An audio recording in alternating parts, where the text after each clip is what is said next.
Hello students, I am A.K. Dubedi. Welcome to part 1 of qualitative analysis. आज हम आपको explain करेंगे qualitative analysis.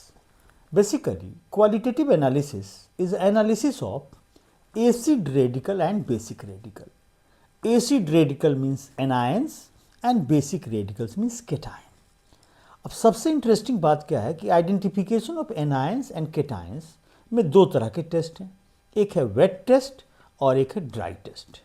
एक हम सॉल्यूशन के थ्रू करते हैं और एक डायरेक्ट हम करते हैं सॉल्ट का सॉलिड स्टेट में टेस्ट। अब यहाँ क्या है कि यह एक ह्यूज सिलेबस है, लेकिन कॉम्पिटिटिव एग्जाम्स में क्लास 11th और क्लास 12th में सेम एनायंस एंड केटायंस हैं और कलर्ड सॉल्ट हमको नहीं करना है और इनसॉल्युबल सॉल्ट हमको नहीं करना है। तो पूरे केमिस्ट्री में क्लासिफिकेशन ऑफ एनायंस और क्लासिफिकेशन ऑफ केटायंस, ये दो एक्सपेरिमेंट सबसे इंपॉर्टेंट है। इसके बाद हमारा एक्सपेरिमेंट स्टार्ट होता है कि हमको क्वेश्चन मिलेगा कि analyse the given salt for acidic and basic radical. लेकिन सबसे बड़ा चैलेंज क्या है कि जो हमको अननोन सॉल्ट मिला है उसमें से हमको +2 लेवल में एक केटायन और एक एनायन, जेई लेवल में भी 1 केटायन और 1 एनायन हमको चाहिए। तो सबसे पहले हमने क्या किया कि पूरे सॉल्ट जो हमारे रेडिकल्स हैं एनायंस, उसको हमने 4 पार्ट में डिवाइड कर दिया। 4 पार्ट में डिवाइड करने का सबसे आसान टेक्निक यह होता है कि हम इजीली आइडेंटिफाई कर लेंगे with the help of dilute sulphuric acid, with the help of concentrated sulfuric acid, with the help of barium chloride and with the help of ammonium molybdenate. So हमारे जितने radicals हैं हम identify कर लेंगे anions बहुत easily, a very simple trick के साथ। अब एक करके हम एक्सप्लेन कर रहे हैं आपको। देखिए, सबसे पहले हमने लिया group A, dilute sulphuric acid. Dilute sulphuric acid का मतलब क्या है कि salt plus dilute sulphuric acid.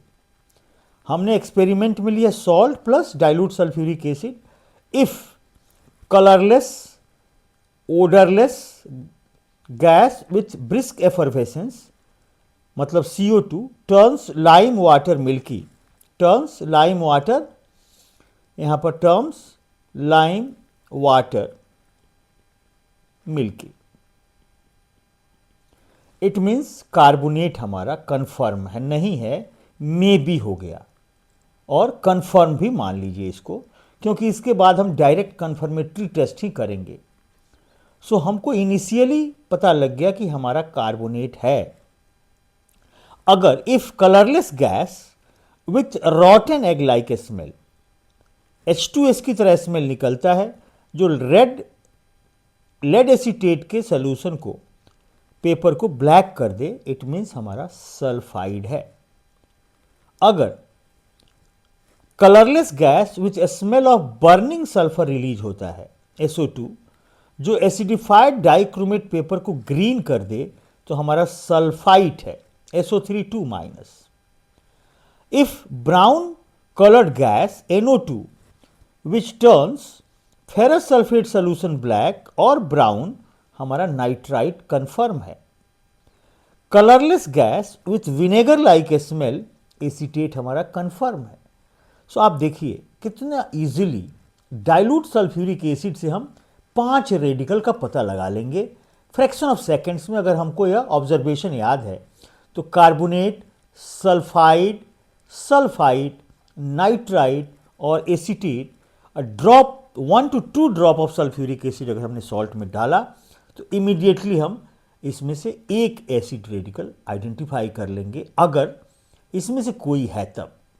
अगर इसमें से कुछ नहीं, कोई ऑब्जर्वेशन नहीं आया, it means carbonate, sulphide, sulphide, nitrite and acetate absent.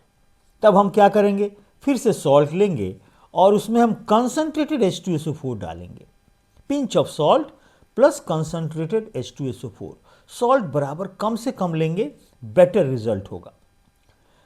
If colourless pungent smelling gas HCl white dense fume अगर देता है, ग्लास रॉड ले जाएं अमोनियम हाइड्रोक्साइड का, सो क्लोराइड कन्फर्म। अगर वायलेट कलर वेपर निकलता है तो आयोडाइड कन्फर्म हो जाएगा, जो स्टार्च पेपर को ब्लू भी कर देगा। If reddish brown gas NO2 having pungent smell on adding copper turning fumes becomes intense। Copper turning डालने पर फ्यूम्स अगर इंटेंस हो जाए और डीप कलर आ जाए तो वहाँ हमारा नाइट्रेट कन्फर्म हो जाएगा। If brown colour gas with pungent smell which turns starch paper yellow, bromide confirm. अगर colourless odourless gas with brisk effervescence CO plus CO2 दोनों निकलता है, which turns lime water milky and burn on mouth of test tube with blue flame, oxalate confirm हो जाएगा। तो generally oxalate हम देते नहीं हैं हम लोग एग्जाम्स में। अब मान लीजिए कि chloride, iodide, nitrate, bromide, oxalate, यहाँ भी कोई टेस्ट नहीं आया, डाइल्यूट में हमारा कोई ऑब्जर्वेशन नहीं आया, तो वो रेडिकल डाइल्यूट सल्फ्यूरिक एसिड में no observation means carbonate, sulphide, nitrite, acetate absent.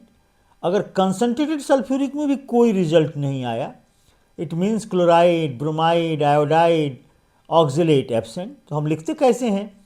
Salt plus concentrated sulphuric acid, no observation means chloride, iodide, nitrate, bromide, oxalate absent. अब हम उसमें सॉल्ट लेंगे और उसमें हम बेरियम क्लोराइड डालेंगे। अगर व्हाइट प्रेसिपिटेट आ गया, BaSO फॉर्म इज फॉर्म, हमारा सल्फेट कन्फर्म हो जाएगा। यहाँ यह भी नहीं हुआ, तब हम सॉल्ट में अमोनियम मोलिबिडेट डालेंगे। कैनरी LOPPT एक फ्लावर होता है, उसकी तरफ पीला कलर आ गया, फॉस्फो अमोनियम मोलिबिडेट, तो हमारा फॉस्फेट प्रेजेंट हो गया। तो इसमें से कोई एक रेडिकल आपको आ जाएगा। तो यह हमने आपको जो बताया, ये एक्सपेरिमेंट जो है बेसिकली यह है हमारा qualitative analysis, experiment number 1। Experiment number 2 classification of cations. Next class में हम आपको इसका भी वीडियो डाल देंगे। प्लीज़ इसको आप कॉपी में लिखेंगे, याद करेंगे और लैब में जाके प्रैक्टिकल करेंगे। लैब कंडीशंस और थ्योरेटिकल कंडीशंस में थोड़ा सा अंतर हो सकता है लैब टू लैब, लेकिन आप dilute sulphuric acid, concentrated sulphuric acid, barium chloride, ammonium मोलिबिडेट, किसी भी एसिड रेडिकल को यहाँ से हम इजीली आइडेंटिफाई कर सकते हैं। अब इसके बाद हम इसके कन्फर्मेटरी टेस्ट को कर लेंगे। इसके बाद सबसे पहले हम इसको लर्न करेंगे, इसको लिखेंगे कॉपी में, और इसके रिएक्शंस नहीं है, इसको लर्न करना है। Thanks for watching. In next class I am going to explain classification of cations.